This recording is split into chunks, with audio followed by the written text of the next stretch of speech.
ಕ್ರಿಸ್ತನಲ್ಲಿ ಪ್ರೀತಿಯಿಂದ ಕರೆಯಲ್ಪಟ್ಟಂತಹ ಎಲ್ಲ ನನ್ನ ಸಹೋದರ ಸಹೋದರಿಯರಿಗೆ ಯೇಸು ಕ್ರಿಸ್ತ ನಾಮದ ಮುಖಾಂತರ ವಂದಿಸುತ್ತಾ ಮಾರ್ಚ್ 3ಕ್ಕೆ ನೇಮಕವಾದ ರಾತ್ರಿಯಾಗಿದೆ. ಚಿಕ್ಕ ಹೆಂಡೆ, ಭಯಪಡಬೇಡ, ಯಾಕೆಂದರೆ ನಿಮಗೆ ರಾಜ್ಯವನ್ನು ಕೊಡುವುದಕ್ಕೆ ನಿಮ್ಮ ತಂದೆಯು ಸಂತೋಷವುಳ್ಳವನಾಗಿದ್ದಾನೆ. ಲೂಕನು 12ನೇ ಅಧ್ಯಾಯ 32ನೇ ವಚನ. ಕ್ರಿಸ್ತನ ಹಿಂಬಾಲಕರಾಗಿ ನಮ್ಮ ಪ್ರಿಯ ವಿಮೋಚಕನೊಂದಿಗೆ ದೇವರ ರಾಜ್ಯದಲ್ಲಿ ಪಾಲು ಹೊಂದುವುದನ್ನು ಹುಡುಕುವುದೇ ನಮ್ಮ ಮುಖ್ಯ ಕಾಳಜಿಯಾಗಿರಬೇಕು.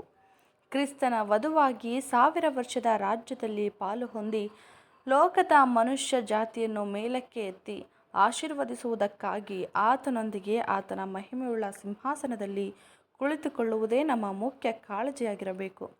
ಯಾರೆಲ್ಲ ಈ ಪಯಣವನ್ನು ಹುಡುಕುತ್ತಾರೋ ಅವರೆಲ್ಲರೂ ಜ್ಞಾನದಿಂದ ನಡೆಯುತ್ತಾರೆ ಮತ್ತು ನಮ್ಮ ಬೋಧಕನು ನಮಗೆ ಭರವಸೆ ನೀಡುವುದೇನೆಂದರೆ ದೇವರು ಅಂಥವರ ಉನ್ನತ ಒಳಿತಿಗಾಗಿ ಭೂಮಿಯ ಎಲ್ಲ ವಿಷಯಗಳಲ್ಲಿ ಅವರನ್ನು ನಡೆಸುತ್ತಾನೆ.